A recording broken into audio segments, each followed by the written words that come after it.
बागवान भाइयों, इस वीडियो में हम आप सभी के साथ शेयर करेंगे कि जो प्लम की प्रूनिंग है वो किस तरह से की जाती है। डॉक्टर साहब, हमें बताइए, आप जो ये प्लम का पेड़ है इसमें कौन सा ट्रेनिंग मेथड हमें करना चाहिए? एक जैसे टॉल स्पिंडल होता है, सेंट्रल लीडर सिस्टम, एक जो वर्टिकल एक्सिस, तो आपका क्या मानना है? ये बिल्कुल वो जो सिस्टम, जिन सिस्टम्स की आप बात कर रहे हैं, हाँ जी, वो सिस्टम इसमें नहीं प्रैक्टिकली कहीं भी ग्लोबली नहीं होते हैं।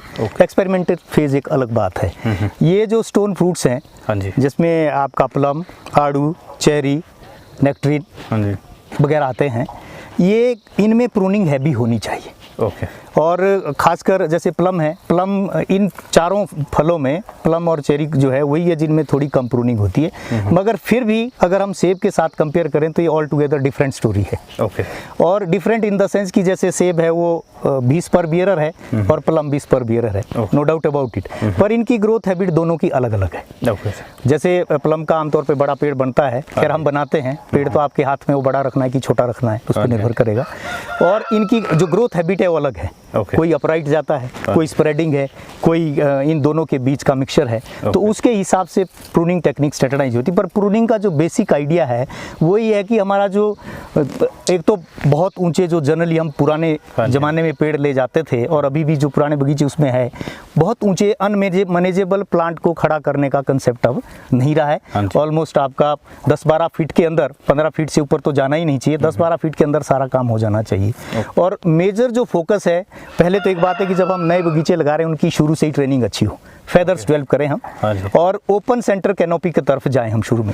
अलग अलग टायर्स हम करेंगे। हाँ जी, हाँ जी। एक नीचे का टायर आ गया 2.5 फुट पे, फिर आपका 5 पे आ गया, 7.5 पे आ गया, 10 पे आ गया और 12 पे आ गया। 3-4 टायर पे हम काम करेंगे और उनको बाहर को देंगे ओपन सेंटर। और ओपन सेंटर के बाद जो इसमें जो बाद में जो साइड शूट्स आती है, जिनको हम प्राइमरी स्कैफोल्ड्स कहते हैं, मेजर ब्रांचेस जो जिन पे सारा लोड रहेगा, उनको फिर आगे जाके आपके तीसरे साल, चौथे साल आपको हेडबैक करना है और उसको फिर उसको भी आपको खोलना है। जैसे मैं आपको अगर यहाँ बताऊँ, यहाँ एक एग्जांपल दे देता हूँ। जैसे ये यहाँ मेहता जी ने यहाँ इसको हेडिंग बैक कट दिया इस लेवल पे, ये देख रहे हैं आप, ये पहले ऐसे को थी, इसको हेडिंग बैक कट दिया। और ये पिछले साल नहीं, उससे पिछले साल का कट है, ठीक है जी, 2 साल पुराना कट है। उससे क्या हुआ कि ये नई शूट निकल गई। पहले तो ये सीधा ऐसे जा रहा था, यहाँ जब नई शूट निकली, इस कट के बाद ये 2-3 और निकल गए। और ये फ्यूचर फ्रूटिंग वुड है, ये आपका ऊपर को जा रहा है, अनमैनेजेबल हाइट पे जा रहा है। और कुछ समय के बाद मेहता जी ने इसको भी निकाल देना है, जब ये इसमें स्पर आ जाएगा।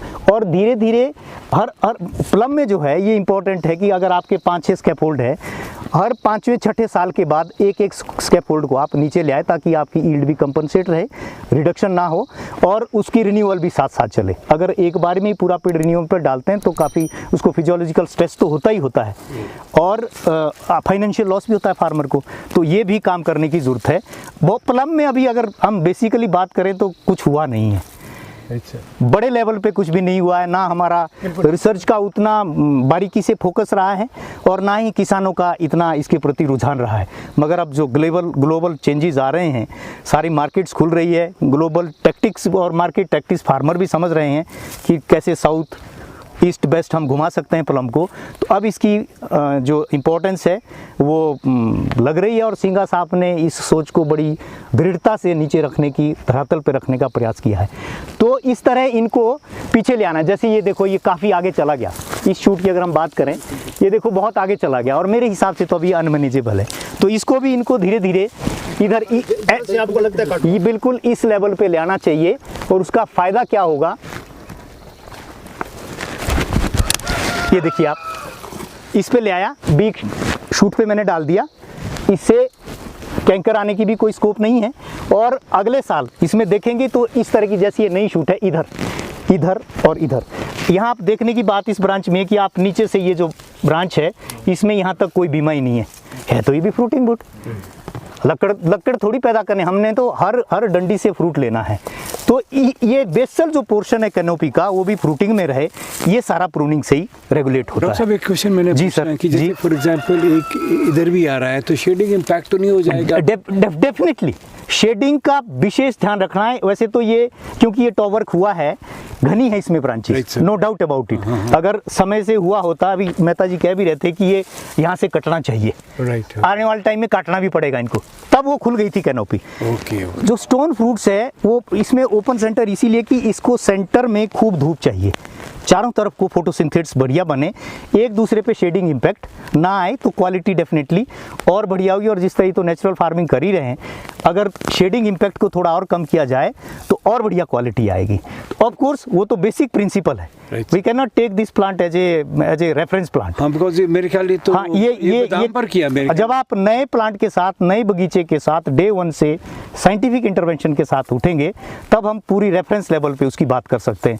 और हम आगे जा रहे हैं, मेरे ख्याल जो नए ऑर्चर्ड्स है उसमें हम ज़्यादा बेहतर वे में भी शायद वहाँ और डेमोन्स्ट्रेट कर सकें।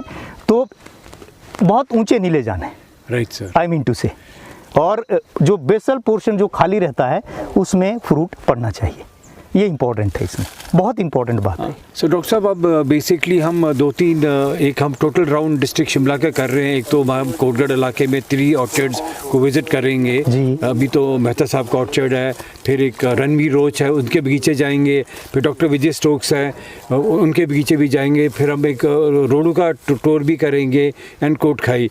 मेरे ख्याल इस टूर के बाद कुछ फार्मर्स एंड आपकी टीम के साथ शायद हमें बैठकर एक जॉइंट स्ट्रेटजी बनानी पड़ेगी कि हम प्लम की प्रूनिंग एग्जैक्टली कैसे करें। और मुझे लगता है कि थोड़ा सा जैसे लोअर एलिवेशन में शायद डू यू थिंक चेंजेस होएगी प्रूनिंग टेक्निक में, हायर में डिफरेंट होगी कि स्टैंडर्ड सी प्रूनिंग होएगी? आपका क्या? ये बहुत बड़ा इम्पोर्टेंट सवाल है। और आज का जो ट्रिप है, और मेरे और आपकी एसोसिएशन का ट्रिप है, मुझे मेरे वाइस चांसलर साहब के ये निर्देश हैं कि आप पूरा विजिट करिए, ऑब्ज़र्व करिए साइंटिफिकली, और उनकी प्रैक्टिसेस भी ऑब्ज़र्व करिए। फिर बैठ के यहाँ इकट्ठी बैठ के फोरम और यूनिवर्सिटी स्ट्रेटजी बनाएगी और आगे काम करेंगे। हम MOU साइन हो जाएगा और फिर उनके साथ काम करेंगे, साइंटिफिक लाइन पे काम करेंगे। आपका भी यही विज़न है? हाँ, बिल्कुल यही है सर। डेफिनेटली जो जैसे जैसे जोन चेंज होते जाएंगे, बेसिक ट्रेनिंग सिस्टम तो सेम रहेगा। Right sir. प्रूनिंग हल्की सी वेरिएशन Right. आ सकती है, and that is only because of the different growth patterns. Okay. यहाँ जो मेहता साहब के ऑर्चर्ड में है, यहाँ जो ग्रोथ पैटर्न है, यहाँ ग्रोथ ज़्यादा होगी। Right. थोड़ा ऊपर चले जाएंगे और कम हो जाएगी। Right. और हम 7000 पे या प्लस चले जाएंगे तो और ग्रोथ कम आएगी, तो वहाँ प्रूनिंग हल्की सी लाइट रहेगी। मगर इस जोन पे प्रूनिंग पे बहुत रोल है, मेजर रोल है। ठीक है सर। जो हम 5000 से और 3000 के बीच में जो काम करें, आपका जोन 1 इसको नाम दिया आपने, इस जोन 3 कह रहे हैं सर। जोन 3 कह रहे हैं आप इसको। तो इस जोन 3 में जो है वो प्रूनिंग पे बड़ा ध्यान देना, ट्रेनिंग पे बड़ा ध्यान देना। ठीक। शुरू में कैनोपी को खोलना बड़ा इंपॉर्टेंट ठीक है, है सर। बहुत इंपॉर्टेंट। ठीक है sir. Okay sir, thank you so much sir. Welcome welcome. Demo के दौर में सुशील मेहता जी हमें बताएंगे कि अपने ऑर्चर्ड में किस तरह से प्रूनिंग करते। सुशील जी। हम जो अभी यहाँ पे जो प्रैक्टिसेस कर रहे हैं अभी तक, हाँ जी। वो मेजर फोकस होता है कि स्पर फॉर्मेशन कैसे हो, मैक्सिमम स्पर फॉर्मेशन, और उसको हाइट को कैसे चेक करें। क्योंकि यहाँ पे जो मेजर प्रॉब्लम है, खासकर ये ब्लैक एम्बर का पेड़ है, इसमें ये है कि ये वर्टिकल बहुत चला जाता है। Okay sir. इसकी हाइट अनमैनेजेबल हो जाती है। तो जो हम कुछ प्रैक्टिसेस अपनी कर रहे हैं वो ये है कि जैसे आप यहाँ देख पा रहे हैं, ये 3 शूट है, ये तेज़ी से ऊपर भाग रहा है। इसमें से हमने जो सबसे वीकर है उसको चुनना है और हम उस पर ये डालना है। इसका इम्पैक्ट क्या होगा कि ये नेक्स्ट ईयर जो है ना, अंदर को नए शूट्स और बी में स्प्राउटिंग हो जाएगी इसमें अंदर। स्प्राउटिंग हो जाएगी। और जैसे ये बर्ड फॉर्मेशन जहाँ आपको लग रहा है कि थिक होगी, ये बहुत ज़्यादा, तो हम इसे स्पर लिमिट करेंगे ताकि जब इसमें ब्रांच में जो आए तो ये ज़्यादा ना झुके। ओके। हमें इसके सपोर्ट देने की ज़रूरत ना पड़े। जैसे कि आप देख रहे हैं कि इस पर स्पर जो है बहुत ज़्यादा हो चुके हैं, अगर इस पर पूरी क्रॉप आती तो झुक जाएगा। तो हमें क्या करना है, और साइज भी छोटा रहेगा। हाँ जी। हमें इसकी साइज़ और क्वालिटी के लिए जो इसके स्पर्स है उनको रिन्यू करना है, उसको पीछे ले आके। उससे क्या होगा, जैसे पिछली साल की कटिंग है, उससे नए स्पर जो है निकलने शुरू हो गए। ओके। ये आप देख सकते हैं। हाँ जी, हाँ जी। तो ये जो मैनेजमेंट है ये बहुत ज़रूरी है। जब आपके ऑर्चर्ड में स्पर काफ़ी ज़्यादा हो जाए तो ये नहीं है कि भी आपने सभी को उसको फूलों के लिए छोड़ देना है। इसे आप आगे ऐसे जाने दोगे आगे कि बैक करोगे इसमें थोड़ा? इसके ऊपर हेडिंग बैक ज़रूरी है। ओके। ताकि ये हल्की सी ग्रोथ भी ले और पेड़ रिवाइव होता रहे। और जैसे ये न्यू शूट्स है, इसको हम थोड़ा सा इस साइड से कट करेंगे ताकि ये भी बडवुड में कन्वर्ट हो। ओके।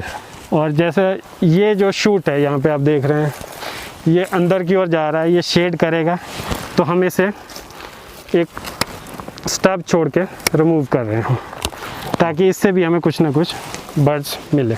ओके। जैसे आई हैव अ क्वेश्चन। ये एक क्वेश्चन है कि जैसे आपने इनको काफ़ी नीचे से काटा था, अगर हम इनको फॉर एग्जांपल यहाँ से काटते तो इधर भारी बर्ड फॉर्मेशन हो सकती है। What is your opinion on that?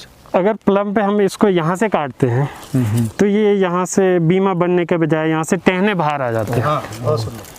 यहाँ से टहना बाहर आएगा, वो स्पर फॉर्मेशन नहीं होगी। Only short spur, ये जो will turn into spur. ये जो शॉर्ट स्टब्स हैं यही उसमें टर्न होंगे। यानी कि हाफ इंच होएगा मोटा बोट के, हाफ इंच से भी कम है ये, Less than half. Less than half inch. Less than half inch. Okay, और बिल्कुल ओके। और यहाँ पे जो स्लीपिंग आइज होती है, डोमेंट आइज होती है, वो इस तरह के पिन निकल आते हैं। ये बाय डिफ़ॉल्ट देखो ये टूटा है, ये बरसात में तोड़ान के दौरान टूट गया है, तो उससे क्या है इम्पैक्ट आया प्लांट पे, ये बारीक बारीक पिन निकल गए। ये सब बीमे में कन्वर्ट होंगे। ये स्टोन फ्रूट पे ही होता है। अगर आप इसको आरी से भी यहाँ से काटते हैं, इसको बैक करते हैं, तो ये निचला जो पोर्शन है इसमें हम बीमे ले पाएंगे। तो इसमें सर अगर सपोज इन्हीं कट्स को हम समर में करें तो वो ज़्यादा बेनिफिशियल रहेंगे, या इसमें समर प्रूनिंग में ऐसा नहीं कर सकते? समर प्रूनिंग में भी आपको इसको थोड़ा नीचे ही ले आना है, और समर प्रूनिंग अगर आप कर सके तो आप इसकी कैनोपी को ना बेटर मैनेज कर सकते हैं। इसमें समर प्रूनिंग होना ज़रूरी है।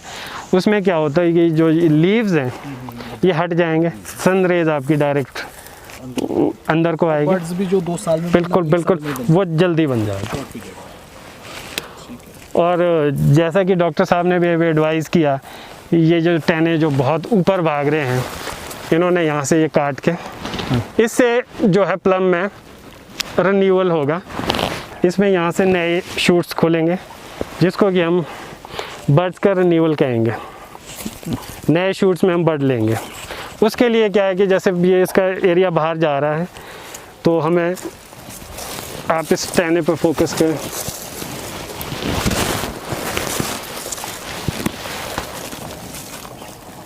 एक तो हमने इस टहने का लोड कम करना है ताकि जब इसमें क्रॉप पूरी आए तो इसको ये ज़्यादा झुके ना। और यहाँ पे हमारे को वीकर बाहर मिल रहा है, ये तो हमारे स्पर में कन्वर्ट हो जाएंगे। और टॉप से हम इसको जो वीक उस पे छोड़ देंगे। उससे इम्पैक्ट क्या होगा कि ये जो स्पर्स हैं ये आपके और नीचे तक जो ये वाला एरिया, इसमें भी स्पर्स खुल जाएंगे। और अब हमें से जैसा कि आप देख पा रहे हैं बहुत सारे स्पर्स हैं, तो इन्हें हमें छांटने की ज़रूरत है।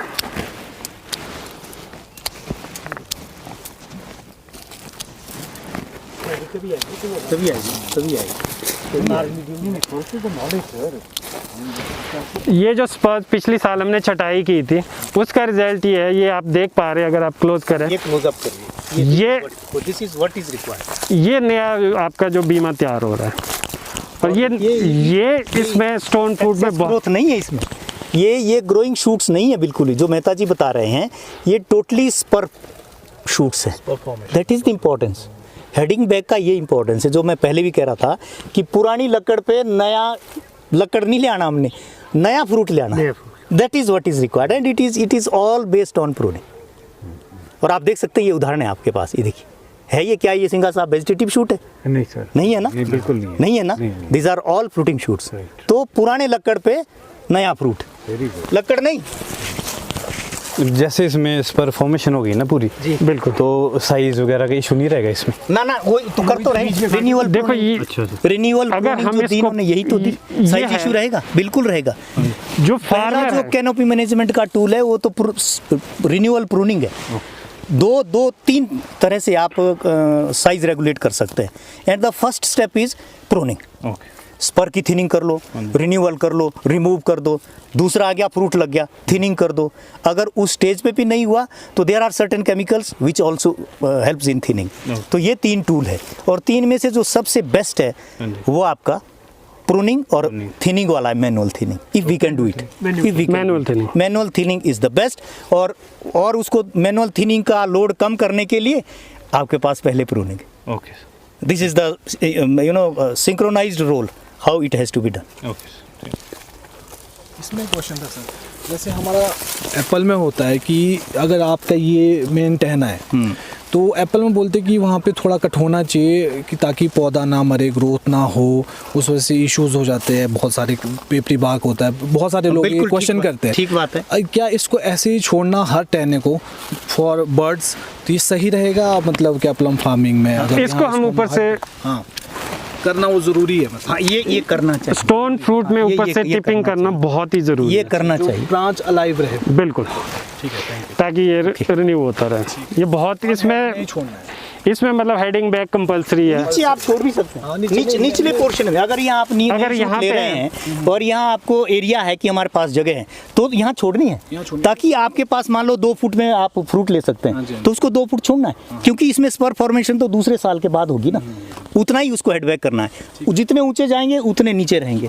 नहीं, जो ब्रांच का टॉप होगा वो हेडबैक होना वो होना है। चाहिए। वो इसमें that is more yes yes, मतलब ये समझो कि स्टोन फ्रूट में पीचेज और प्लम में कंपलसरी है।